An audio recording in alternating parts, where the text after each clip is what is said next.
नमस्कार, आप देख रहे हैं एबीसी न्यूज। मैं हूं आपके साथ उमेश गोस्वामी। लोकसभा चुनाव से ठीक पहले उत्तर प्रदेश की सियासत में बड़ा भूचाल नजर आ रहा है। यानी कि बिहार के बाद अब यूपी में भी लगातार खेला चल रहा है। एनडीए का कुनबा जैसे जैसे बढ़ता जा रहा है, विपक्ष लगातार चारों खाने चत नजर आ रहा है। और इन सब के बीच पीडीए को लेकर जो चर्चा इस वक्त आम हो चुकी है समाजवादी पार्टी में, उसको लेकर भी अब सियासत बुलंद हो चुकी है। भारतीय जनता पार्टी जहां एक तरफ अब आरोप लगा रही है समाजवादी पार्टी पर कि पीडीए सिर्फ एक चुनावी जुमला है, तो वही समाजवादी पार्टी के अंदर जो कुछ भी चहल पहल चल रही है, जितनी भी उथल पुथल चल रही है, उसको लेकर अब सवाल खड़े होने लगे हैं। क्योंकि जिस तरह से स्वामी प्रसाद मौर्य ने पहले महासचिव पद से इस्तीफा दिया और इस्तीफा देने से पहले जो लेटर अखिलेश यादव को लिखा गया, वो अखिलेश यादव तक पहुंचने से पहले ही मीडिया में जारी कर दिया गया। और उसमें जिस तरह से आरोप लगाए गए कि 45 से 111 सीटों तक पहुंचाने में उन्होंने जितना संघर्ष किया, मेहनत किया, उसका आज ये फल मिल रहा है। और ठीक उसके बाद पल्लवी पटेल, उन्होंने जिस तरह से बगावत का झंडा बुलंद किया, अब उसको लेकर भी समाजवादी पार्टी अंदर खाने बिखरती नजर आ रही है। चर्चा करेंगे, हमारे साथ खास मेहमान इस वक्त मौजूद हैं। देवेंद्र यादव जी समाजवादी पार्टी से अपना पक्ष रखने के लिए मौजूद है, हमारे साथ मैनपुरी से जुड़े हुए हैं। इसके अलावा सुभाष यादव जी हमारे साथ सुभाषपा के प्रवक्ता हैं, हमारे साथ राष्ट्रीय प्रवक्ता है, वो जुड़े हुए हैं। अब से कुछ देर के बाद भारतीय जनता पार्टी से विधायक सुरेंद्र मैथानी लखनऊ से हमारे साथ जुड़ेंगे। इसके अलावा हमारे सहयोगी दिवाकर पांडे जी भी अब से कुछ देर बाद हमारे साथ जुड़ेंगे। लेकिन चर्चा की शुरुआत करेंगे देवेंद्र यादव जी आपसे। क्या रहा है पार्टी के अंदर, पहले आरएलडी और उसके बाद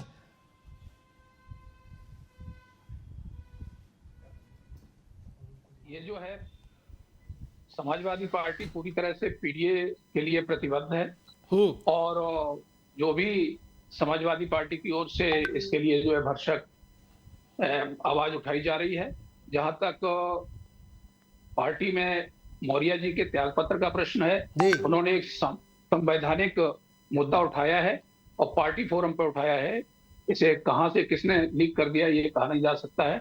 और मैं समझता हूं कि हमारा नेतृत्व जो है समाजवादी पार्टी का इस पर उनसे मौर्य जी से बात करके इसको निपटा लेगा। नहीं देवेंद्र जी सुनिए ना, कहां से लीक हो गया ये विषय नहीं है। उन्होंने खुद मीडिया में जारी किया, एक्स पर पोस्ट किया, उसके बाद वो खुद मीडिया में दे करके आए और उन्होंने साफ तौर पर लिखा है कि पार्टी के कुछ छुटभइये नेता, अब ये छुटभइये नेता कौन है ये आप भी बेहतर ढंग से जानते हैं, और वो कह रहे हैं कि वो निजी बयान बताते हैं। कह रहे हैं जब मैं महासचिव हूं तो मेरा बयान निजी बयान कैसे हो सकता है साहब, और फिर महासचिव का पद में क्या करूं, कौन सी झोली में रखूं।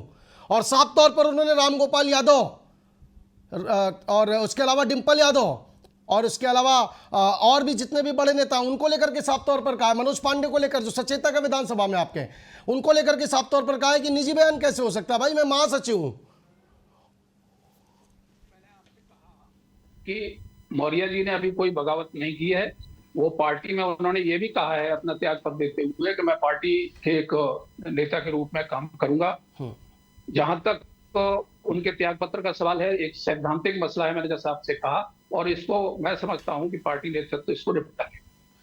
ठीक है, पल्लवी पटेल के लिए क्या कहेंगे? उन्होंने तो बगावती झंडा उठा लिया है ना, उन्होंने साफ कर दिया कि मैं बच्चन और रंजन को वोट नहीं देने वाली हूं। बच्चन और रंजन कहां से पीडीए में आ गए, वो तो कायस्थ हैं। और मदांध तक कह दिया है कि मदांध लोग बच्चन और रंजन को पीडीए समझ रहे हैं। उस पर क्या बोलिएगा? पल्लवी पटेल ने अपना विचार व्यक्त किया है। उन्होंने उसी सैद्धांतिक मसले पर मौर्य जी के साथ जाने का अपना जो है एक विचार व्यक्त किया है। अब ये नेतृत्व तो हमारा देखेगा कि इसमें कैसे निपटा जाए। पल्लवी पटेल हमारी पार्टी से निर्वाचित विधायक हैं और मैं समझता हूं कि वो इस तरह से बगावत नहीं करेंगे। ठीक है, सुभाष यादव जी के पास चल रहे हैं। सुभाष यादव जी, ये ड्रामा क्यों लग रहा है आपके राष्ट्रीय अध्यक्ष जी को? ओम प्रकाश राजभर जी कह रहे हैं कि ये अखिलेश यादव और स्वामी प्रसाद का ड्रामा है, दोनों मिलकर एक सियासी रणनीति बना रहे हैं ताकि मुसलमानों का भी वोट हासिल किया जा सके। क्योंकि जिस तरह से स्वामी प्रसाद मौर्य सनातन पर लगातार हमलावर है, उन्होंने कहा साफ तौर पर, राजभर जी का बयान है कि स्वामी प्रसाद मौर्य और अखिलेश यादव की यह मिली भगत है, एक सियासी रणनीति है। क्यों लग रहा है उन्हें? देखिए उमेश सर, बिल्कुल वास्तविकता है ये कि हमारे पार्टी के राष्ट्रीय अध्यक्ष माननीय ओम प्रकाश राजभर जी ने बिल्कुल वास्तव बात कही है कि ये स्वामी प्रसाद मौर्य जी और अखिलेश यादव जी की सिर्फ और सिर्फ ड्रामेबाजी है मुस्लिम वोटों को लेने के लिए और मुसलमान तबके को बेवकूफ बनाने के लिए। क्योंकि जिस पीडीए की बात समाजवादी पार्टी पिछले कई महीनों से करती आ रही है, 22 के चुनाव से पहले इन्होंने नहीं किया, सत्ता में रहते इन्होंने पीडीए का नारा नहीं दिया। सत्ता से बाहर जाने के बाद इन्होंने पीडीए का जो नारा दिया, या पीडीए पिछड़ा, दलित और अल्पसंख्यक। वर्तमान में इन्होंने जो 3 राज्यसभा भेजे, जिसके अंदर जया बच्चन जी को 5वीं बार राज्यसभा भेजने का कार्य कर रही समाजवादी पार्टी, क्या वो पीडीए के अंदर आती है? आलोक रंजन, जिनको राज्यसभा भेजने का काम समाजवादी पार्टी कर रही है, क्या वो पीडीए के अंदर आते हैं? पीडीए के अंदर सिर्फ एकमात्र अगर कोई चेहरा तो रामजीलाल सुमन है, लेकिन इसके अंदर अल्पसंख्यक कहाँ है? मुस्लिम समुदाय कहीं ना कहीं 2022 के विधानसभा चुनाव के अंदर एक तरफा वोट समाजवादी पार्टी को दे रहा था, लेकिन जब प्रतिनिधित्व देने की बारी आ रही तो मुस्लिम समाज को वहां पे किनारे कर दिया गया। तो हमारे राष्ट्रीय अध्यक्ष माननीय ओम प्रकाश राजभर ने बिल्कुल सही कहा कि स्वामी प्रसाद मौर्य जी की और अखिलेश यादव जी की मिली भगत है और ये ड्रामेबाजी है, क्योंकि ये पिछड़ों का विरोध करते हैं। और उमेश सर, मैं ये भी स्पष्ट कर देना चाहता हूँ, जहां तक मेरी जानकारी है, मेरी जानकारी के अंदर जो आलोक रंजन जी है, ये मुख्यमंत्री जब अखिलेश यादव जी थे और इनके मुख्य सचिव थे, तब त्रिस्तरीय पिछड़ों का आरक्षण लागू होने वाले की बात जब चल रही थी, तो आलोक रंजन जी ने उसे लागू नहीं होने दिया। तो सबसे बड़े विरोधी को तो राज्यसभा समाजवादी पार्टी भेजने का कार्य कर रही है। तो समाजवादी पार्टी जो पिछड़ों का नारा देती है, दलितों का नारा देती है, अल्पसंख्यकों का नारा देती है और उसके उलट उसका विरोध करने का कार्य करती है, तो समाजवादी पार्टी पहले अपने गिरेबान में झांक कर देखे। इससे उत्तर प्रदेश की जनता, विशेषकर मुस्लिम समुदाय, इनकी बातों के अंदर आने वाला नहीं। इनकी जो ड्रामेबाजी है, इनकी ड्रामेबाजी को पूरे देश की जनता देख रही है।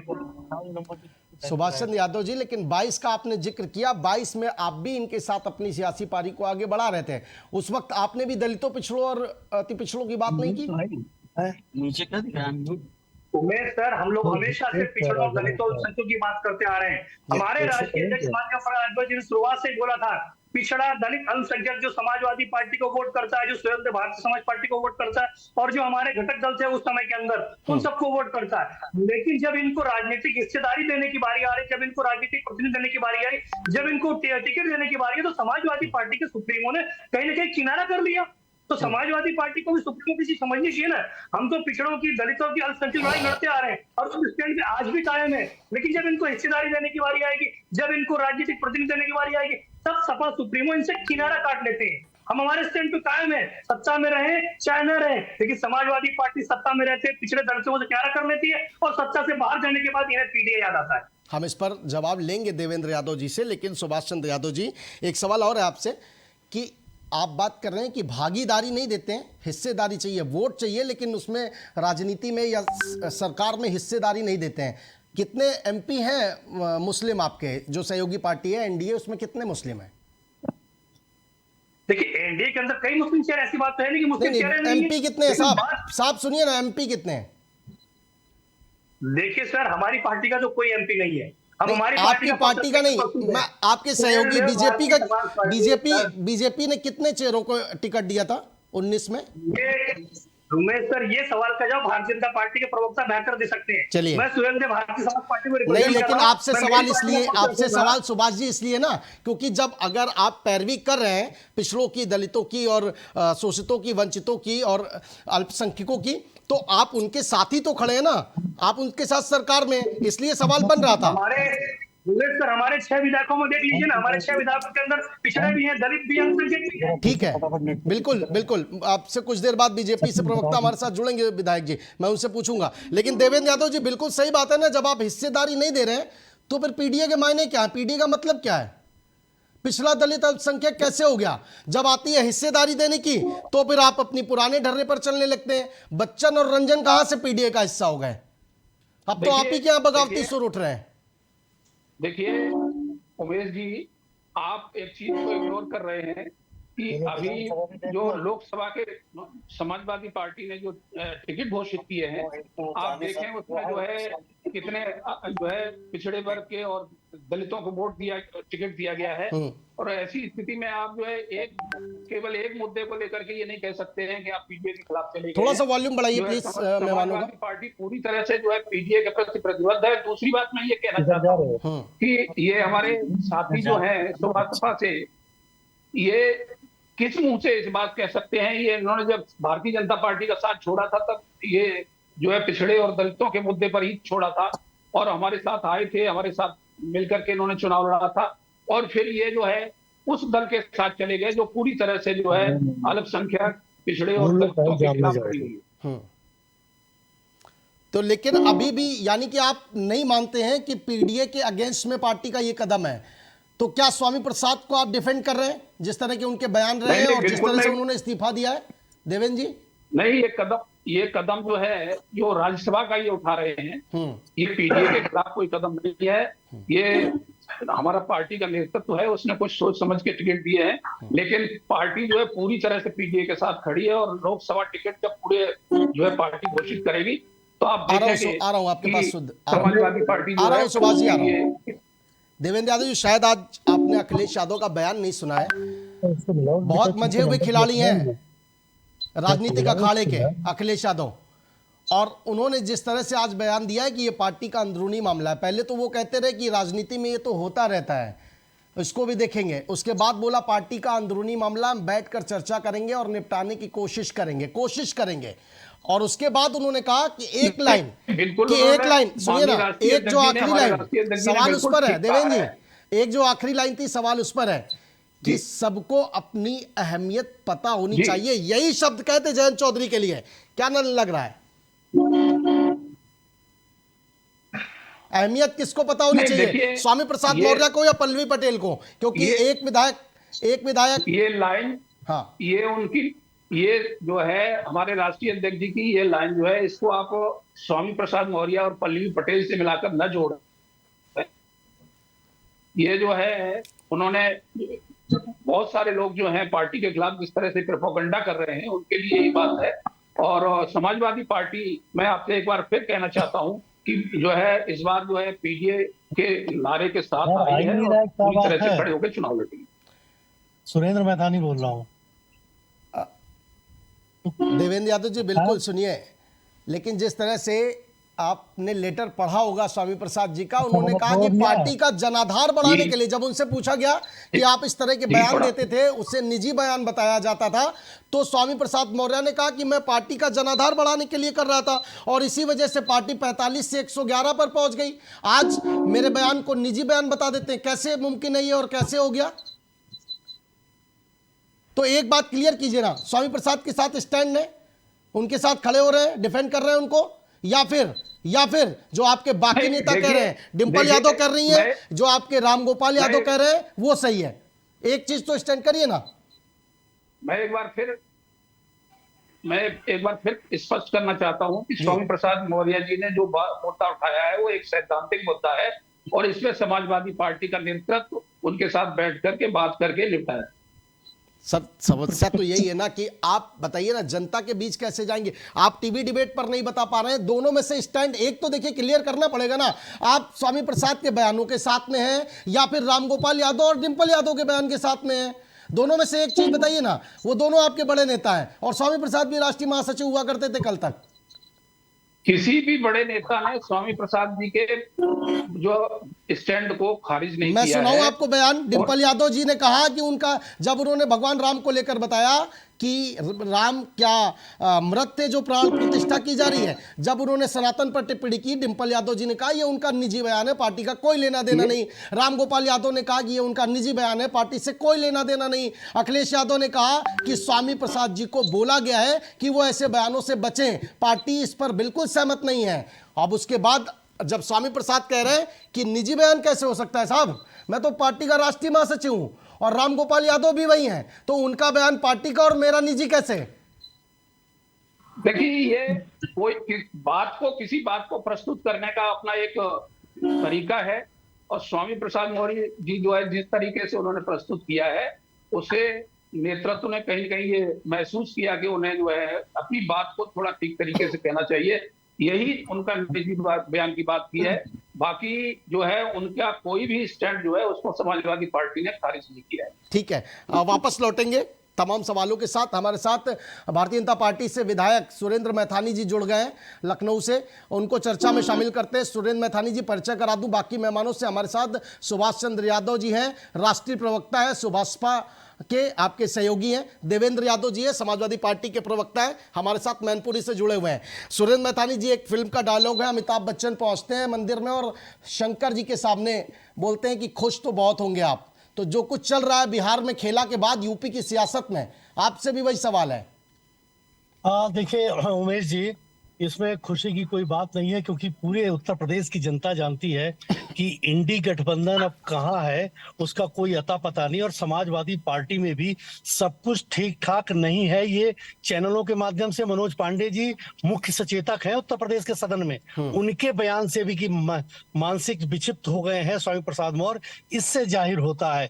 आज पल्लवी पटेल जी का भी जो बयान दिया गया, इससे समझ लीजिए कि पीडीए के प्रति कितनी गंभीर है समाजवादी पार्टी, ये सबको पता चल रहा है। क्योंकि इन्होंने अपने शासनकाल में, चाहे अखिलेश जी मुख्यमंत्री रहे, चाहे मुलायम सिंह यादव जी मुख्यमंत्री रहे, इन्होंने अपने कालखंड में कभी भी पीडीए के बारे में सोचा तक नहीं। केवल इनकी एक बेसिक लड़ाई है कि हमारे मुस्लिम भाइयों को कितना कांग्रेस अपनी तरफ ले जाए, कितना समाजवादी पार्टी अपनी तरफ ले जाए, बस इसी की ये मुख्य लड़ाई है। और स्वामी प्रसाद मौर्य जी वे उनके पार्टी के राष्ट्रीय महासचिव हैं। उन्होंने अगर पार्टी उनके बयान से इत्तेफाक नहीं रखती है तो उनको महासचिव पद से क्यों नहीं बर्खास्त कर दिया? एक महासचिव बयान दे और उसकी जिम्मेदारी राष्ट्रीय अध्यक्ष ना ले, समाजवादी पार्टी ना ले, ये तो जनता को आप बिल्कुल बेवकूफ समझ रहे हैं। जनता बेवकूफ नहीं है, जनता इन चीजों को समझती है कि किस प्रकार से राजनीतिक बयान आप सनातन को कुचलने के लिए दिला रहे हैं, भगवान राम पर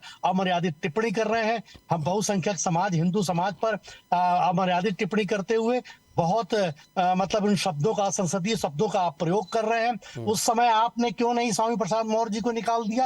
आज भी आपने क्यों नहीं निकाल दिया? क्यों नहीं आपने, अगर पार्टी से ना निकाले तो क्यों नहीं आपने महासचिव के पद से निकाल दिया? आपको हटा करके, अगर वास्तव में मन आपका साफ है तो आपको उनको राष्ट्रीय महासचिव के पद से हटा करके और तुरंत जनता में संदेश देना चाहिए। देखिए, ये लोग भ्रम फैलाने वाली राजनीति करते हैं, चुनावी एजेंडा है।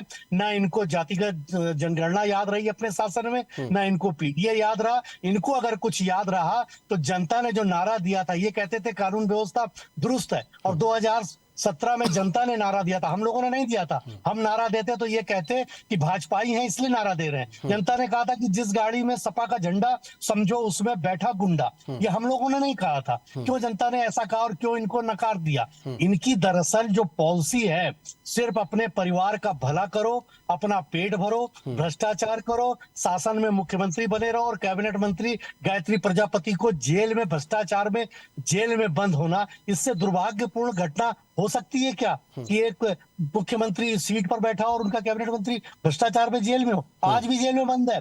वो तो गनीमत कहिए। मैं आशंका जनता व्यक्त कर रही है कि गायत्री प्रजापति को, उनके मुंह को दबाया गया है, उनके शब्दों को रोका गया है। अन्यथा गायत्री प्रजापति अगर सच बोल देंगे तो मुझे लगता है समाजवादी पार्टी ही खत्म हो जाएगी। अखिलेश जी के सारे काले कारनामे जनता के सामने वो उजागर हो जाएंगे जिनको ये छुपाने का असफल प्रयास कर रहे हैं। ठीक है सुरेंद्र मैथानी जी, लेकिन शोभा ये भी नहीं देता है कि कोई सत्ता की कुर्सी पर बैठा रहे, बेटी बचाओ बेटी पढ़ाओ की बात करता रहे और उसका विधायक नाबालिग से रेप के जुर्म में जेल में हो, एक सांसद पर गंभीर आरोप लगे हो। शोभा ये भी नहीं देता है। ठीक है, सुभाष चंद्र जी के पास चलेंगे। हमारे यहाँ देखिए, कानून सबके लिए बराबर है। हाँ। मुझे गर्व है कि मैं विधायक हूँ। हाँ। और अगर कोई गलत काम करूंगा तो मेरे मुख्यमंत्री जी मुझ पर मुकदमा करके और मुझे जेल भेज देंगे। कानून अपना पूरा काम कर रहा है, बिना भेदभाव के सबके साथ समान व्यवहार कानून कर रहा है। तभी कानून को मान्यता किस आधार पर आप मानेंगे? जनादेश के आधार पर मानेंगे, और कानून व्यवस्था पर जनादेश 17 में भी भारतीय जनता पार्टी को मिला और 22 में भी भारतीय जनता पार्टी को मिला। ठीक है, सुभाष चंद्र यादव जी के पास चल रहे हैं, लेकिन उससे पहले एक और सवाल आपसे सुरेंद्र मैथानी जी। जो वॉशिंग मशीन है आपके पास, जिसे कहते हैं, सोशल मीडिया में चूंकि चल रहा है कि क्या अब वापसी हो सकती है स्वामी प्रसाद मौर्य की? पल्लवी पटेल भी कहीं ना कहीं अंदर खाने बातचीत, उनके जो भाई हैं, उनके पति हैं, वो कहीं ना कहीं बीजेपी के एक बड़े नेता के संपर्क में है, ये खबरें चल रही हैं। तो क्या वॉशिंग मशीन इतना पावर रखती है कि वापसी अगर होती है तो सारे पाप धुल जाएंगे? नहीं, ऐसा नहीं है। इतनी हाई वोल्टेज की है क्या? कोई भी कल्पना वॉशिंग मशीन जैसी हमारे यहाँ नहीं होती है। और ये नेतृत्व देखता है कि किस प्रकार से किसका क्या आचरण व्यवहार है और वो डिसीजन लेता है। इसको मैं इससे ज्यादा अभी इसलिए नहीं कह सकता क्योंकि ये नेतृत्व से रिलेटेड प्रश्न है, उसका उत्तर मुझे नहीं देना चाहिए। सर आप भी विधायक हैं, सर आप भी विधायक हैं, सरकार का हिस्सा है, पार्टी के एक अहम पद पर हैं। सर व्यक्तिगत राय भी होती है ना, क्योंकि आप जनता के बीच में जब जाते हैं तो आपका भी चेहरा देखती है जनता कि नहीं इनका व्यक्तित्व कैसा है, इनका नेचर कैसा है, व्यक्तिगत राय भी होती है। अभी पिछले दिनों जितना भी जो कुछ हुआ, अब अगर रास्ते बनते हैं, क्या आना चाहिए? आप स्वीकार करेंगे? नहीं, मुझे लगता है पार्टी का डिसीजन तो हमारे सर माथे पर होता है, लेकिन पार्टी कोई ऐसा डिसीजन नहीं करने जा रही। मेरी जानकारी में है कि पार्टी कोई ऐसा डिसीजन नहीं कर रही। ठीक है, चल रहे हैं आपके पास। सुभाष चंद्र यादव जी आपके पास आ रहे हैं। राजभर साहब ने एक और बयान कहा है, एक और उनका बयान आया है कि जिस तरह से आरएलडी जयंत चौधरी अलग हुए, पहले समाजवादी पार्टी के साथ थे और उसके बाद जिस तरह से अलग हुए, लेकिन कहीं ना कहीं अभी भी एक विचार करना चाहिए बीजेपी को। इसके क्या मायने समझा जाए, सुभाष चंद्र जी? देखिए, राजनीति के अंदर उमेश सर, हर राजनीतिक जो बयान होते हैं उसके दूरगामी मायने भी होते हैं, दूरगामी परिणाम भी होते हैं। उसके अंदर रह जाते हैं जो डिबेट का मुद्दा है, उस डिबेट के मुद्दे पे रहना चाहता हूँ कि डिबेट का जो मुद्दा है, ये जो बार बार मेरे काफी दोस्त, मेरे वरिष्ठ हैं और ये एडवोकेट भी हैं, मेरे जाहिर सी बात है कि बड़े सीनियर हैं, इन्होंने अभी जस्ट थोड़ी देर पहले आप ही की डिबेट के माध्यम से इन्होंने ये स्पष्ट कर दिया कि ये जो स्वामी प्रसाद मौर्य जी का जो बयान था, स्वामी प्रसाद मौर्य जी के बयान से कहीं ना कहीं सैद्धांतिक रूप से सहमत है। यानी कहीं ना कहीं जो स्वामी प्रसाद मौर्य जी आए दिन रामचरितमानस का उपवास उड़ाते हैं, भगवान श्री राम का उपवास उड़ाते हैं, हिंदी देवी देवताओं पर जो टिप्पणी करते हैं, उससे यही सहमत है। और यही सबसे बड़ा दुर्भाग्य है समाजवादी पार्टी का, क्योंकि इन्हें हिंदू धर्म इतना आसान लगता है जिसके ऊपर आराम से टीका टिप्पणी कर देते हैं। ये हमें बड़े बड़े ज्ञान की बात कर रहे थे। मैं फिर बोल रहा हूं, इन्होंने आलोक रंजन को जिनको भेजा है इन्होंने राज्यसभा के अंदर, आलोक रंजन वही व्यक्ति है जिन्होंने 2013-14 के अंदर त्रिस्तरीय आरक्षण जो पिछड़ों को दिया जा रहा था उसको लागू करने का जो प्रयास कर रहे थे अखिलेश यादव, उसके अंदर रोड़ा आलोक रंजन ने किया। और फिर यहाँ बैठ के बोलते हैं हम पिछड़ों की बात करते हैं, दलितों की बात करते हैं, अल्पसंख्यकों की बात करते हैं। भैया, हाथी के दांत एक खाने के होते हैं और खाने की और होते हैं। कम से कम जिस बात के ऊपर आप कायम है उस बात को बोलिए। और आप जो सुहेलदेव भारतीय समाज पार्टी को आईना दिखाने का प्रयास कर रहे हैं, सुहेलदेव भारतीय समाज पार्टी की बदौलत ही आपकी जो इज्जत बची विधानसभा के अंदर, वो वास्तविकता है। आपने पश्चिम में गठबंधन किया आरएलडी से, परिणाम सबके सामने था।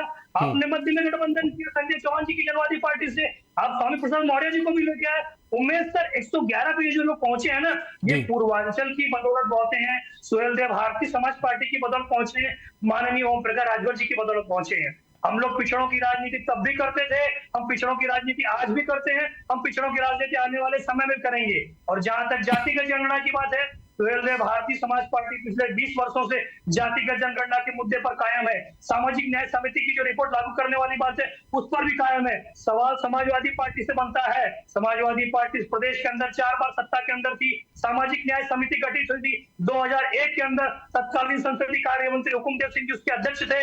8 अक्टूबर 2001 को वो रिपोर्ट बनकर सबमिट कर दी जाती है, लेकिन उसके बाद 4 बार दलितों की मसीहा ने इस प्रदेश की कमान संभाली, 4 बार पिछड़ों के रहनुमा बनने वाली समाजवादी पार्टी ने इस प्रदेश की कमान संभाली, लेकिन इन्होंने सामाजिक न्याय समिति को रिपोर्ट लागू करने के लिए एक बार भी प्रयास नहीं किया। अगर रिपोर्ट लागू कर दिए होते तो सामाजिक हाशिए पर बैठी वो जातियां जिनको उनका अधिकार नहीं मिल पाया, जिनको उनका हक नहीं मिल पाया, उनको उनका अधिकार और हक मिल गया होता। डिबेट में बैठकर पिछड़ों की बात करना। सुभाष जी, जब आप समाजवादी पार्टी के साथ गए थे, कितनी बार आपने ये आवाजें उठाई थी, कितनी बार मांग की थी? उमेश सर, हम शुरुआत से इस बात को उठाते आ रहे थे और हमने बार बार बोला था अखिलेश यादव जी को जब हमारा गठबंधन था कि पिछड़ों के अंदर आरा को टिकट दीजिए, अरपसी को टिकट दीजिए, बिंद को टिकट दीजिए, कुमार को टिकट दीजिए, प्रजापति को टिकट दीजिए, SC/SC जाति उनको टिकट दीजिए। लेकिन अखिलेश यादव जी ने हमारी नहीं सुनी। परिणाम पूरे प्रदेश की जनता ने देखा, सरकार बनते बनते रह गई। हम तो हमारे स्टैंड पर अभी भी कायम है ना। अखिलेश यादव जी को अपने गिरेबान में झांक कर देखना चाहिए। अगर हम गलत हैं तो स्वामी प्रसाद मौर्य जी ने जो इस्तीफा लिखकर भेजा है, उस इस्तीफे के अंदर उन्होंने उसी बात का जिक्र किया है जिस बात का जिक्र सुहेलदेव भारतीय समाज पार्टी पहले से करती आ रही है और आज भी उसी बात का जिक्र कर रही है। यानी हम तो सही हैं, अखिलेश यादव जी गलत समाजवादी पार्टी है। ठीक है, ठीक है। सुरेंद्र मैथानी जी के पास वापस चलेंगे। सुरेंद्र मैथानी जी, आपको 2-3 बयान याद दिला रहा हूं। नीतीश कुमार ने मर जाऊंगा लेकिन बीजेपी में नहीं जाऊंगा, नंबर 1। जयंत चौधरी, मैं क्या कोई चवन्नी हूं क्या जो पलट जाऊंगा। ओम प्रकाश राजभर जब समाजवादी पार्टी के साथ थे, इस बार जब आपके साथ आए उससे पहले, बीजेपी को वोट मत देना, बहुत ही निचले स्तर की पार्टी है। योगी आदित्यनाथ के लिए क्या शब्द कहते हैं मैं टीवी स्क्रीन पर, टीवी चैनल पर बोल भी नहीं सकता हूं। तो क्या यह परिवर्तन आ जाएगा, फिर से एक बार बदलाव दिखेगा स्वामी प्रसाद मौर्य को लेकर? नहीं, देखिए, अभी तो पहली बात तो कोई ऐसा प्रस्ताव ही नहीं है। जब वो प्रस्ताव ही नहीं है, मतलब अगर आएगा तो ले लेंगे, मान जाएंगे, अगर आता है तो मान जाएंगे। नहीं नहीं, वो अगर मगर वाला सवाल तो तब है ना उमेश जी, कि जब ऐसा कोई प्रस्ताव हो। ठीक है। और उस प्रस्ताव पे फिर क्या चर्चा होती है, नेतृत्व की बात है, लेकिन प्रस्ताव ही नहीं है तो उस पर चर्चा का फिर कोई मतलब ही नहीं। ठीक है, जहां तक लेकिन पल्लवी समाजवादी पटेल कह पार्टी रही है, लेकिन पल्लवी पटेल कह रही है कि मैं भले दूसरे दल को वोट दे दूं, लेकिन मैं आलोक रंजन और जया बच्चन को नहीं दूंगी। वोट लेने में तो इससे दिक्कत नहीं इनको होगी ना पल्लवी पटेल की।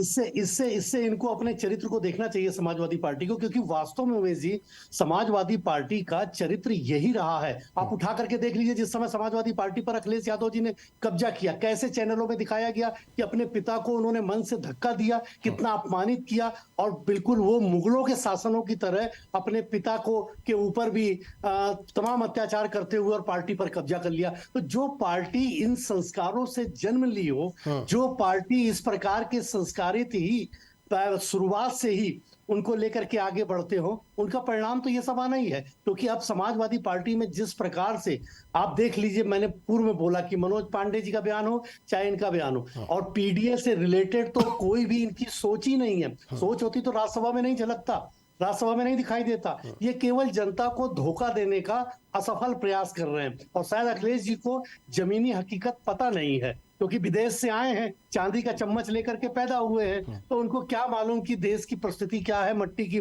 खुशबू क्या है, और उसके परिणाम क्या है, और गरीबों के लिए क्या हमें वो बनाना चाहिए, पॉलिसी बनानी चाहिए, कुछ नहीं पता उनको। देवेंद्र यादव जी, परिवार भरो, अपना केवल जेब भरो, और जो भी भ्रष्टाचार से लेकर के गुंडागर्दी से लेकर, ये उनकी परंपरा और पार्टी की जन्म का आधार है जो आगे बढ़ रहा है। ठीक है देवेंद्र यादव जी, वैसे आप मुखर प्रवक्ता हैं और हर बात का बड़ी शालीनता से और तथ्यों के साथ जवाब देते हैं। आज आप मौन क्यों हैं, मुझे समझ नहीं आ रहा है।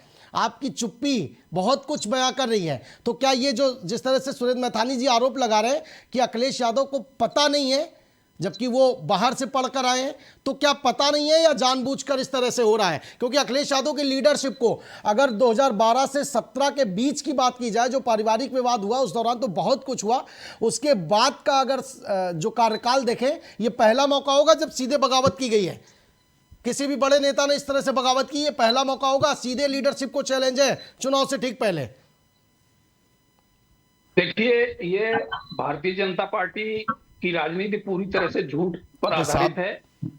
ये असली मुद्दों से जनता का ध्यान भटकाने अरे के साहब लिए इस तरह देवेंद्र की जी, बातें पहले करते अपने हैं। यहाँ देख लीजिए। एक कहावत है, वो नहीं कहूंगा टीवी चैनल पर, लेकिन पहले अपने यहाँ देख लीजिए साहब। मैंने सवाल आपकी पार्टी को लेकर और अखिलेश यादव को लेकर के किया है कि क्या उन्हें वाकई नहीं पता है कि क्या चल रहा है, क्या हो रहा है, या जानबूझकर किया जा रहा है? क्योंकि अखिलेश यादव ने आज एक बात और कही है कि ये किसके इशारे पर हो रहा है, हम इसका भी पता लगाएंगे। यानी कि उनको इसमें भी षड्यंत्र नजर आ रहा बीजेपी का। इसलिए मैं आपसे पूछ रहा हूं। देखिए, ये जो मुद्दे हैं, भारतीय जनता पार्टी जिस तरह से समाजवादी पार्टी के ऊपर आरोप लगा रही है, ये मुख्य रूप से ये उन मुद्दों से जनता का ध्यान भटकाने का एक तरीका है। समाजवादी पार्टी ने पीडीए के जो लोग हैं, उनके जो मुद्दे उठाए हैं, उन मुद्दों का भारतीय जनता पार्टी के पास कोई जवाब नहीं है। इनके पास कोई जवाब नहीं है। अगर पीडीए के मुद्दे हैं तो आपने राज्यसभा में दे देते ना भाई, कोई जवाब नहीं है सर। कि केवल वही घिसा पिटा सर हम ले रहे हैं, इसका जवाब ले रहे हैं, लेकिन रुकिए ना मैथानी जी। मैथानी जी आज वैसे ही चुप है, आज वैसे ही चुप है। शब्द जो आपने तीर चलाए हैं उससे आज वैसे ही चुप है। बोल लेने दीजिए, उसके बाद आपके पास आ रहा हूं, जवाब दीजिएगा। पूरा कर लेने दीजिए देवेंद्र जी, पूरा कीजिए। इनके पास इस बात का कोई जवाब नहीं है कि ये आरक्षण जो है, इसको इनडायरेक्ट तरीके से जो है पूरी तरह से खाए जा रहे हैं। पिछड़े वर्गों का और दलितों का आरक्षण है, उसको संविधान जो है, भारत का संविधान जो है, उसको पूरी तरह से समाप्त करने के लिए तुले हुए हैं। और इनका ये जो है सबसे बड़ा जो मामला है कि मुख्य रूप से बेरोजगारी, महंगाई जैसे महत्वपूर्ण मुद्दे हैं, उनसे जनता का ध्यान किसी तरह से डाइवर्ट हो, इसलिए इस तरह के मामले उठाते हैं। जहां तक ये बात जो है स्वामी प्रसाद मौर्य जी की है, हमारे राष्ट्रीय अध्यक्ष जी ने जो कुछ कहा है, ये अपना अंदरूनी मामला है, और ये अंदरूनी बैठ के जो है ये सर अंदरूनी नहीं बचाया आप, अंदरूनी नहीं बचाया, आप जनता के बीच में और मीडिया के बीच में। आप एक बात बताइए ना, मदांध शब्द का मतलब पता है? के बीच में है, मदांध शब्द का मतलब जानते हैं ना देवेंद्र यादव जी? मदांध शब्द का मतलब, ये पार्टी के अंदर का मामला नहीं बचा है ना। और मदांध शब्द का अर्थ क्या होता है देवेंद्र यादव जी? पल्लवी पटेल ने साफ तौर पर कहा है कि मदांध को, जैसे अभी आपने आरक्षण की बात की कि बीजेपी आरक्षण से ध्यान हटाना चाहती है, इसलिए इस तरह के मुद्दे ऊपर उठा रही है, लेकिन इसमें भी बीजेपी का दोष दे दीजिएगा। क्या पल्लवी पटेल बीजेपी की नेता नहीं है? पल्लवी पटेल बीजेपी की नेता नहीं है। पल्लवी पटेल ने कोई जो है इस तरह की बात नहीं की है कि बीजेपी के समर्थन की कोई बात की हो। सर पल्लवी पटेल जो सर, है जो सर पार्टी का विरोध, मैं कह रहा हूं ठीक है, आपकी बात ठीक है, बीजेपी का समर्थन की बात नहीं की है, पार्टी का विरोध किया, बगावती झंडा उठा लिया, साहब कह दिया मैं वोट ही नहीं करूंगी। आलोक रंजन और ये बच्चन है कौन, ये पीडीए का हिस्सा कैसे हो गए? पिछले दलित और अल्पसंख्यक की बात हो रही थी, ये दोनों कायस्थ श्रेणी से आते हैं। उन्होंने साफ तौर पर कहा कि बहुत अच्छी एक्ट्रेस हो सकती हैं जया बच्चन, लेकिन राजनीतिक तौर पर उनको लगातार 5वीं बार भेजने का एक भी फायदा नहीं है, और हो सकता है कि वो खुद अपने लिए या अपनी माताजी के लिए सीट सोच रही थी। और यही हाल है स्वामी प्रसाद मौर्य का, जैसे ही सीटों का डिक्लेयर हुआ उन्होंने साफ तौर पर इस्तीफा सौंप दिया है। तो पल्लवी पटेल के बयान को कैसे देखेंगे सर? इसमें तो बीजेपी को मत शामिल करिए। उमेश जी, आप एक बड़े चैनल पर बैठे हैं, कोई भी बातें अनुमान के आधार पर नहीं कही जानी चाहिए। एक सेकंड रुकिए एक सेकंड, मैं अपने साथियों से कहूंगा पहले जरा एक बार स्वामी प्रसाद मौर्य का और उसके बाद पल्लवी पटेल का बयान सुनाइए। सुनिएगा आप सभी लोग, उसके बाद चर्चा करते हैं। स्वामी प्रसाद मौर्य का सुनाइए पहले, जो उन्होंने प्रेस कॉन्फ्रेंस में कहा है।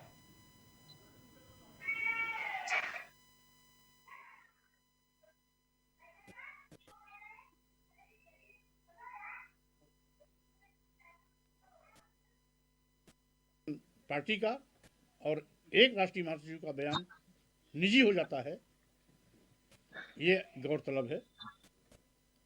यही नहीं,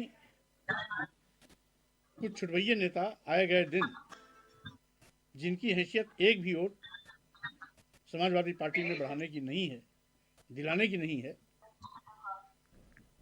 वो मेरी बात पर अनाप शनाप बयानबाजी करते हैं।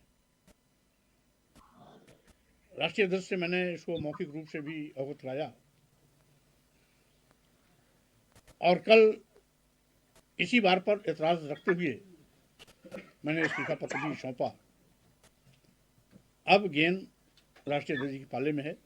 वक्त को समझना समझदारी है, लेकिन वक्त पर समझना जिम्मेदारी है। तो सही वक्त है, अपनी जिम्मेदारी समझ लीजिए, और जो खाता अभी तक नहीं खुला था पूरा बैंक खोल लीजिए। वक्त को समझना समझदारी है, लेकिन वक्त पे समझना उससे बड़ी समझदारी है। देवेंद्र यादव जी बहुत कुछ कहना चाह रहा है पल्लवी पटेल जी का ये बयान और ये शब्द। देखिए, इन बयानों का कोई आप जो है इस तरह का अर्थ हम ना निकालें कि वो पार्टी के प्रति कोई बगावत है। सर हम नहीं निकाल रहे हैं सर, स्वामी प्रसाद जी ने कहा, सर हम नहीं निकाल रहे हैं। स्वामी प्रसाद कह रहे हैं छुटभइये नेता, आप कह रहे हैं अर्थ हम निकाल रहे हैं। स्वामी प्रसाद कह रहे हैं एक वोट की हैसियत नहीं है। एक वोट की हैसियत किसके लिए बोल रहे हैं? मनोज पांडे के लिए, रामगोपाल यादव के लिए। जो चीजें होंगी वो आपके उसके अलावा स्वामी प्रसाद कह रहे हैं कि मैंने 45 से और 111 तक पहुंचाया। आप लोग ये क्लियर नहीं कर पा रहे हैं कि स्वामी प्रसाद के बयानों के साथ खड़े हैं या विपक्ष में, जबकि स्वामी प्रसाद चिल्ला कर कह रहे हैं कि जनाधार बढ़ाने के लिए मैंने बयान दिए हैं, और आज जब पार्टी का जनाधार बढ़ गया है तो मेरा निजी बयान बताया जा रहा है।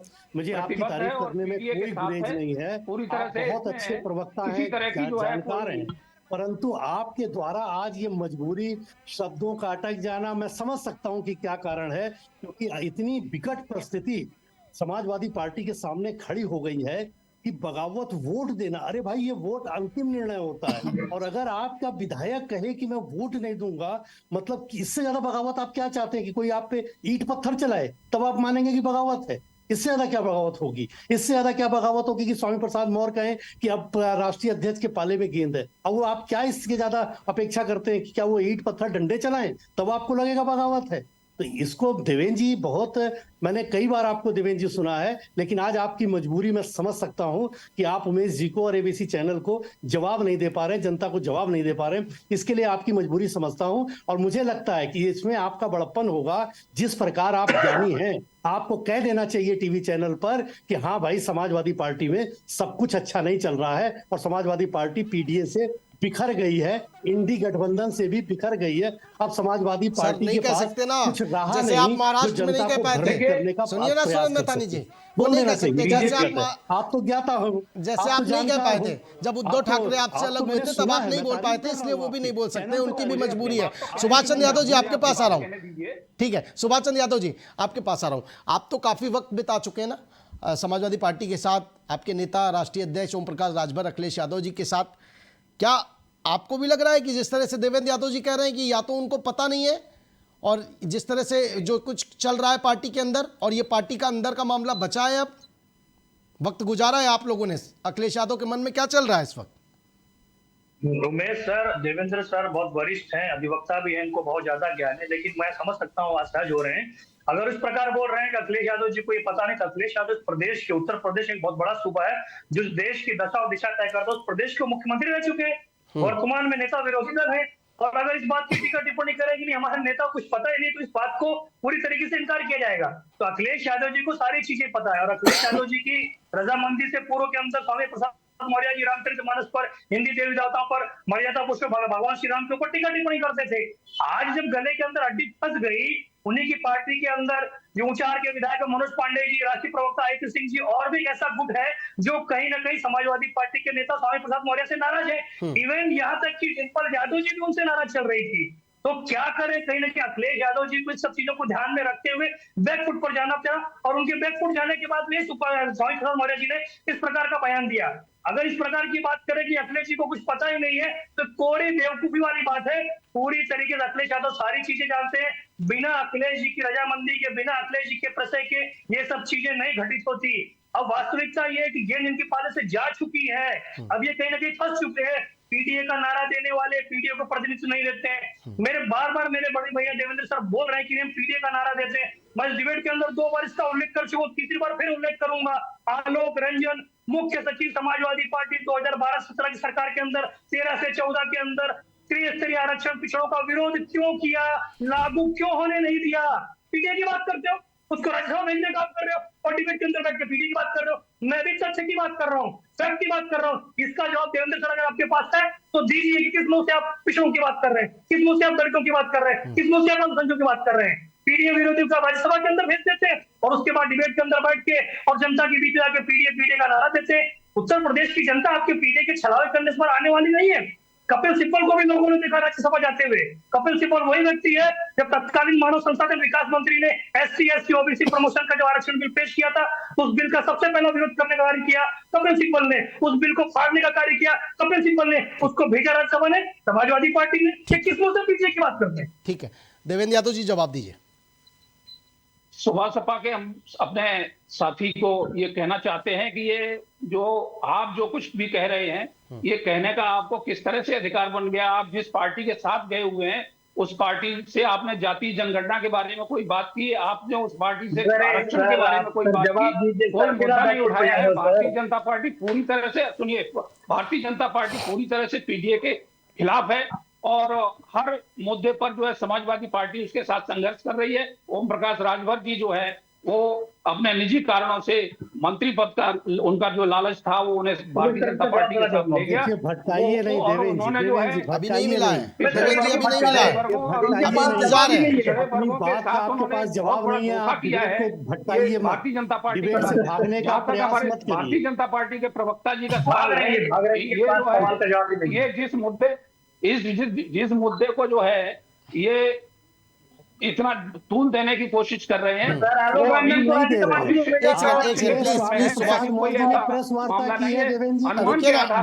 सुन तो लीजिए सुभाष जी और सुरेंद्र मैथानी जी, एक सेकंड, सुभाष जी और सुरेंद्र मैथानी जी एक बार सुन तो लीजिए। वो वैसे ही आज नहीं बोल रहे हैं, देवेंद्र यादव जी समाजवादी पार्टी से बैठे हुए हैं और वैसे भी नहीं, अब उनको बोल लेने दीजिए। आप लोग नोट कर लीजिए, आप बोल लीजिएगा, पूरा कीजिए। भारतीय जनता पार्टी जो है आज पूरी तरह से तोड़फोड़ की राजनीति पर आमादा है। पूरे देश में, देश भर में देखा है, विभिन्न प्रदेशों में देखा है, किस तरह से ये तोड़फोड़ करके लोगों को जो है देवेंद्र जी बहलाने ऐसे नहीं की चलेगा कोशिश ना, कर रहे ऐसे हैं। नहीं चलेगा। सवाल अगर आपसे और आपकी मतलब पार्टी को मुंह में लेकर कुछ होगा भी आ तो जाए डायरेक्ट बोल दे। बीजेपी। मैं एक बार अखिलेश यादव का भी बयान सुना देता हूं, अच्छा आपको शायद तब आपको लगता है कि क्लियर हो जाएंगी चीजें, क्योंकि जिस तरह से वो कह रहे हैं मुझे तो जानकारी नहीं है, मुझे तो पता ही नहीं है किस तरह के बयान वो दे रहे थे। तो जिस तरह से स्वामी प्रसाद ने कहा है कि ये मेरा निजी बयान नहीं था, मैं पार्टी महासचिव हूं और मेरा निजी बयान कैसे हो सकता है। अखिलेश यादव क्या कुछ बोले आज वो भी सुना देते हैं आपको। अखिलेश यादव सुनाइए।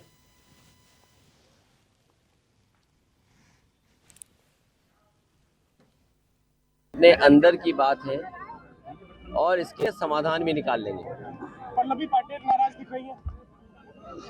ये समय है नाराजगी का और ये समय है नाराज होने का भी। पाटिल कह रही है कि जो पीडीए के तहत फॉर्मूला है उसके तहत उम्मीदवार राज्यसभा में नहीं भेजे जा रहे हैं। देखिए जो फार्मूला है उसी फार्मूला के तहत सदन में लोग पहले भी भेजे गए और आगे भी भेजे जाएंगे।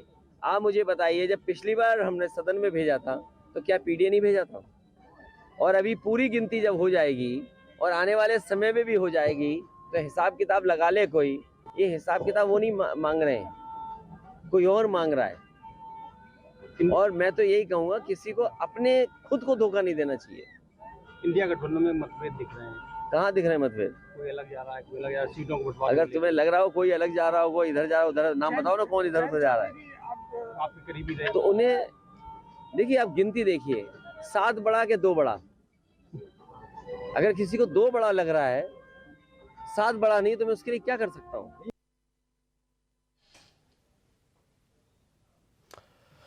देवेंद्र यादव जी 3 बड़ी बातें कही अखिलेश यादव ने। नंबर 1, ये पार्टी के अंदरूनी इस पर चर्चा की जाएगी। नंबर 2, उन्होंने कहा कि सबको अपनी अहमियत समझनी चाहिए। नंबर 3, आगे और भी सीटें आएंगी। देखिए जिस तरह से एक कह सकते हैं कि एक परिवार का मुखिया जो होता है वो किस तरह से अपने छोटों को समझाता है कि परेशान मत हो, आगे हम व्यवस्था कर रहे हैं या आगे। तो उन्होंने जिस तरह से कहा कि आगे भी सीटें आएंगी, आगे भी मौका मिलेगा, तो इतनी जल्दबाजी क्या थी? थोड़ा सा रुकना चाहिए था पल्लवी पटेल और स्वामी प्रसाद मौर्य को, कि नहीं अभी राज्यसभा ही जाना था। वजह ये थी देवेंद्र जी, और लाचारी समझ में आ रही है अखिलेश यादव की।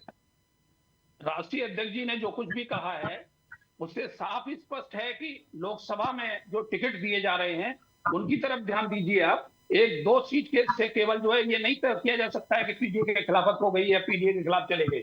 लोकसभा में जिस तरह से जो है सीटों का बंटवारा हो रहा है, टिकटों का बंटवारा हो रहा है, और आगे जो है भविष्य में आपको दिखाई देगा कि समाजवादी पार्टी पूरी तरह से पीडीए के साथ खड़ी है। और हमारे साथी जो हैं, जो पिछड़े वर्गों के हैं या दलित हैं और वो हैं, सब संतुष्ट होंगे उस निर्णय से। समाजवादी पार्टी जो है ये भी उन्होंने स्पष्ट किया है, समाजवादी पार्टी इस मसले को बैठ करके निपटा लेगी। हमारे नेतृत्व ने साफ स्पष्ट कहा है। ठीक है, मसले को निपटा लेगी। और यही बात तो वो जयंत चौधरी जब बगावत कर रहे थे तब भी उन्होंने कहा था कि वो बहुत सुलझे हुए और बहुत पढ़े लिखे नेता हैं, कहीं जाने वाले नहीं हैं। लेकिन क्या हुआ वो भी आपको पता है। वापस लौटेंगे आपके पास देवेंद्र जी। और जिस तरह से दलितों के हितैषी बनने की कोशिश कर रहे हैं राजनीतिक दल, एक दलित चिंतक साथी को भी मैंने बुला रखा है डिबेट में। सुनील वाल्मीकि जी चर्चा में जुड़ चुके हैं, दलित चिंतक हैं, दलितों के लिए लड़ते हैं, हमेशा सामाजिक मुद्दे उनके उठाते हैं। सुनील वाल्मीकि जी, पीडीए समाजवादी पार्टी पिछड़ा दलित अल्पसंख्यक लगातार जिक्र कर रही है, बीजेपी वो सबसे बड़े हितैषी के रूप में अपने आप को दिखा रही है। ओम प्रकाश राजभर जी की पार्टी से राष्ट्रीय प्रवक्ता बैठे हैं सुभाष चंद्र यादव जी, वो भी लगातार बात कर रहे हैं कि हमने हमेशा पिछड़ों और दलितों की ही बात की। सच्चाई क्या है आप तीनों पार्टियों के लिए क्या कहना चाहेंगे? देखिए, पहले तो मैं एबीसी को मैं बहुत बहुत धन्यवाद दूंगा जो आज इस समाज को बुलाने का काम किया। वो दलित जो हमेशा हर पार्टी को वोट करता चला आ रहा है, और कभी दलितों की बात आती है तो हम महादलितों को किनारे कर दिया जाता है, ना टिकट दिया जाता है, ना आगे उनको बढ़ चढ़ के। एक महादलित जिसका नाम होता है वाल्मीकि समाज, वाल्मीकि समाज सबको वोट करता है और उसको कहीं सम्मान नहीं मिलता। दलित की बात सभी तो करते हैं, कहाँ दलितों को मौका देते हैं, कहाँ हमें सम्मान दिया जाता है बता दें। हर पार्टी की बात करना चाहता हूँ, कौन सम्मान में कांग्रेस का होने कर भी कह रहा हूँ, कहाँ दलितों को मौका, ना टिकट दिया जाता है, ना राज्यसभा भेजा जाता है, ना सभासद के टिकट देते। दलित दलित चिल्लाते हैं, महादलित का कहाँ मौका दिया जा रहा है? और देश के अंदर वो दलित जो सबसे आगे खड़ा रहता है, कहाँ हमको मौका दिया जाता? बता दें। राजभर जी हैं, दलितों की बात करते हैं, अखिलेश यादव जी हैं, दलितों की बात करते हैं। वो दलित जो वाल्मीकि समाज हमेशा वोट करता चला आ रहा है, आज वाल्मीकि को कहाँ मौका दिया जा रहा है? बता दें। तो स्वामी प्रसाद मौर्य जी तो आप ही लोगों की बात कर रहे हैं ना, फिर उनका विरोध क्यों? स्वामी प्रसाद मौर्य जी कभी हमारे समाजों के बीच में बैठे हैं? वाल्मीकि समाज के बीच में बैठे हैं? बता दें। कभी वाल्मीकि के घर में बैठ गए हो तो बता दें। राजभर जी कभी वाल्मीकि समाज के बीच में बैठे, बता दें। वाल्मीकि समाज के बीच में बड़े नेता जो गए हैं, राहुल गांधी जी गए हैं, ठीक है। देखिए, अब आप दलित चिंतक के रूप में बैठे हैं तो किसी, मैं आ रहा हूँ मैथानी जी, मैं समझ भी रहा हूँ और आ भी रहा हूँ, लेकिन उससे पहले सुभाष चंद्र यादव जी से जवाब लूंगा, फिर उसके बाद मैथानी जी आपके पास आ रहा हूँ। आप अगर दलित चिंतक के रूप में बैठे हैं तो आप समझिए ना कि वाल्मीकि केवल दलित नहीं है, दलित समाज एक बहुत बड़ा वर्ग है, तो सबकी बात करनी होगी, सबकी चर्चा करनी होगी। और राहुल गांधी का आपने जिक्र किया क्योंकि आप कुछ समय के लिए आपने कांग्रेस की भी राजनीति की है। आज आप दलित चिंतक के रूप में बैठे हैं, दलित शोषित वंचितों की बात करें। दलित चिंतक के रूप में बैठा जरूर हूँ। हमारे मैथानी साहब भी हैं, कानीपुर के, हमारे जिस विधानसभा से आते हैं उस विधानसभा में सबसे ज़्यादा दलित रहते हैं, गोविंद नगर विधानसभा। और मैथानी जी को मैं नमस्कार करूंगा, बड़े भाई हैं वो।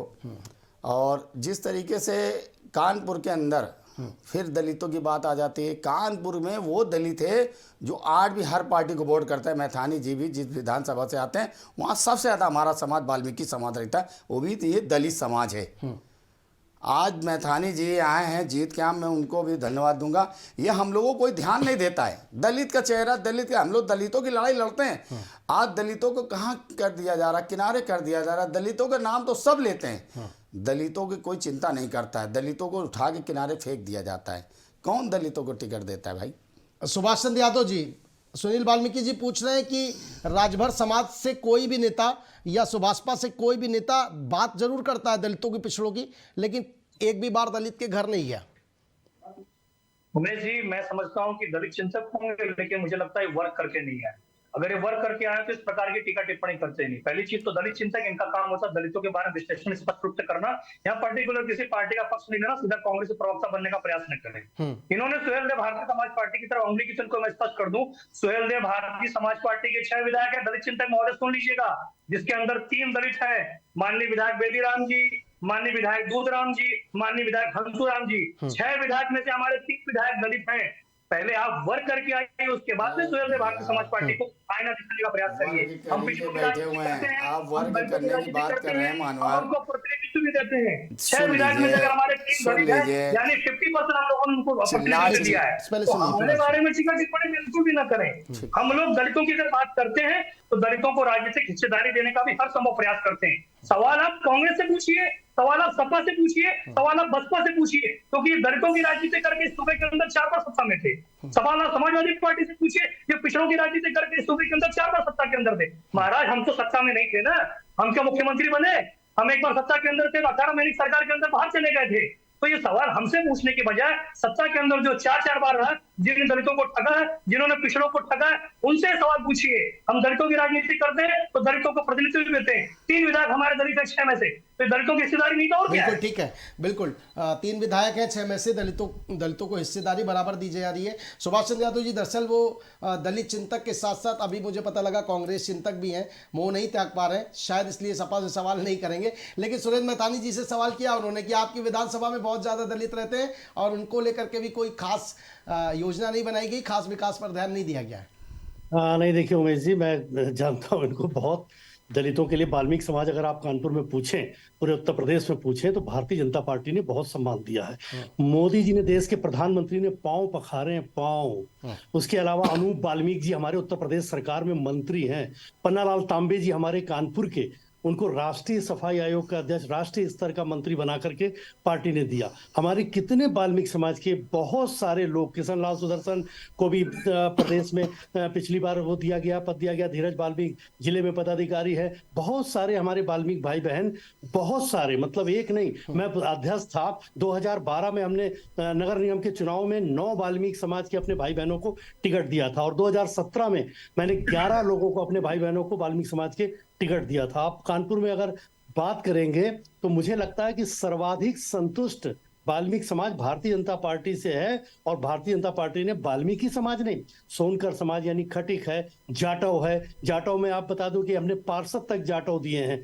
हमारी लक्ष्मी कोरी जाटव है, आपने कमल रानी वरुण क्या है, स्वप्निल वरुण क्या है, और हमारे यहाँ रमेश कुरील क्या है। बहुत सारे इतने उदाहरण है कि पूरी डिबेट इसमें चली जाएगी। राहुल बच्चा सोनकर को भूल गए आप। हम लोग हृदय से जुड़ते हैं, हृदय से। राहुल बच्चा सोनकर को शायद आप भूल गए, कोई नहीं।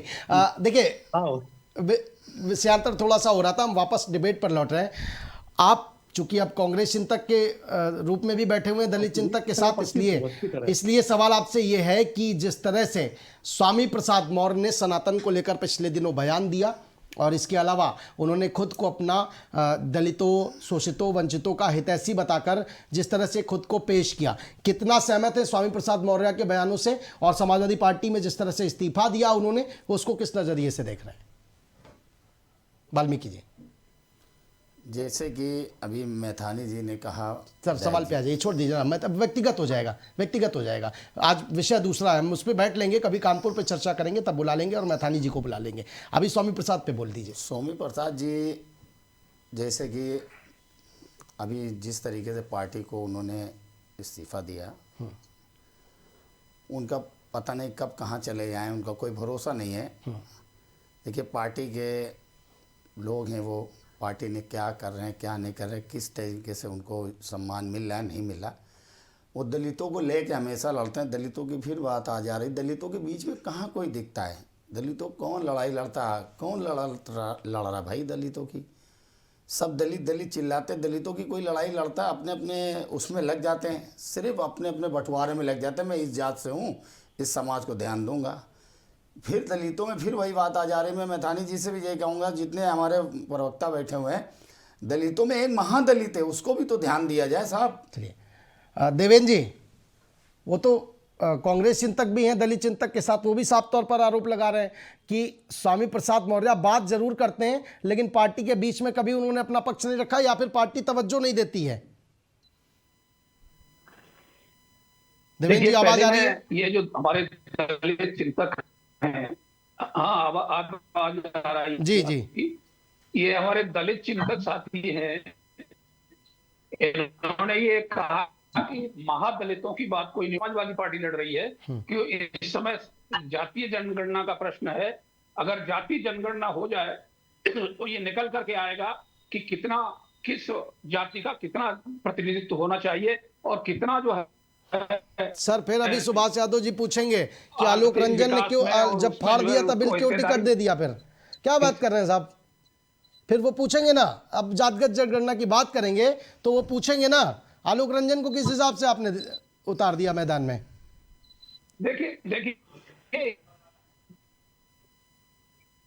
मुद्दे उठाने से कोई लाभ नहीं है। इस समय सीधी सी बात यह है कि जाति जनगणना का विरोध कौन कर रहा है? जाति जनगणना जो है भारतीय जनता पार्टी क्यों तैयार नहीं हो रही इसके लिए? और जो है सुभाष जी आपसे, दोनों में उनकी सरकार है। सुभाष जी वक्त कम बचाए, आखिरी 20 सेकंड जवाब दीजिए। उमेश सर, आपके डिबेट से ये तो स्पष्ट हो गया कि समाजवादी पार्टी कथनी और करनी में अंतर है। बार बार जातीय जनगणना की बात करेंगे, पिछड़ों की बात करेंगे, दलितों की बात करेंगे, अल्पसंख्यकों की बात करेंगे, लेकिन उनको राजनीतिक हिस्सेदारी देंगे। जातिगत जनगणना के ऊपर ये बार बार भारतीय जनता पार्टी को आईना दिखाने का प्रयास करते हैं। अरे भैया, जिन पिछड़ों की राजनीति आप करते हो, जिन पिछड़ों की आप राजनीति करके सत्ता के अंदर 4 बार थे, आप उस पहल को कर दिए होते, 2012 से 17 के अंदर जो आपकी पूर्ण बहुमत की सरकार थी, विधानसभा के अंदर जातिगत जनगणना का प्रस्ताव पारित करा के केंद्र के पास भेज देते। 14 के अंदर एनडीए की सरकार आई ना, 14 तक तो कांग्रेस की सरकार थी जिसको सपा बसपा ने समर्थन दिया था। जब जातिगत जनगणना की याद नहीं आई, तब सामाजिक न्याय समिति की याद नहीं आई। मिला जुला के समाजवादी पार्टी सिर्फ और सिर्फ झूठ परोसती है, और इस डिबेट के अंदर भी देवेंद्र सर ने सिर्फ और सिर्फ झूठ परोसने का काम किया। जितने भी मुद्दे थे, जो भी सवाल थे, उस सवाल से पूरी तरीके से डाइवर्ट हुए, एक भी सवालों का जवाब नहीं दिया। पिछड़ों की अगर बात करिए, दलितों की बात करिए, अल्पसंख्यकों की बात करिए, तो राजनीतिक हिस्सेदारी देने का भी औका हिम्मत रखिए उसके अंदर आप। ठीक है, आखिरी कमेंट। आप हैं इस समय जो है पूरी तरह से, और आप जो है समाजवादी पार्टी के ऊपर गलत आरोप लगा रहे हैं इस तरह के। अरे सर ये बड़ा दिलचस्प होता है देवेंद्र यादव जी और सुभाष चंद्र यादव जी, ये बड़ा दिलचस्प होता है। एक कहावत कहते हैं ना कि दुश्मन का दोस्त सबसे प्रिय मित्र हो जाता है, दुश्मन का जो दोस्त होता है वो सबसे प्रिय मित्र हो जाता है। और आप जब एक साथ थे उसके बाद देखिए किस तरह से पोल खुलती है जब अलग अलग होते हैं। भविष्य में हो सकता है कि ये स्थिति भारतीय जनता पार्टी के साथ भी आए। आखिरी स्टेटमेंट आपका सुरेंद्र मैथानी जी, 20 सेकेंड में। क्या पल्लवी पटेल, एक सेकेंड सवाल सुन लीजिए। पल्लवी पटेल ने जिस तरह से कहा है कि मैं आलोक रंजन और बच्चन को वोट नहीं देने जा रही हूं, भले मुझे किसी और दल को देना पड़े, मानवता क्या कहती है, वोट ले लेंगे अगर मिलेगा तो?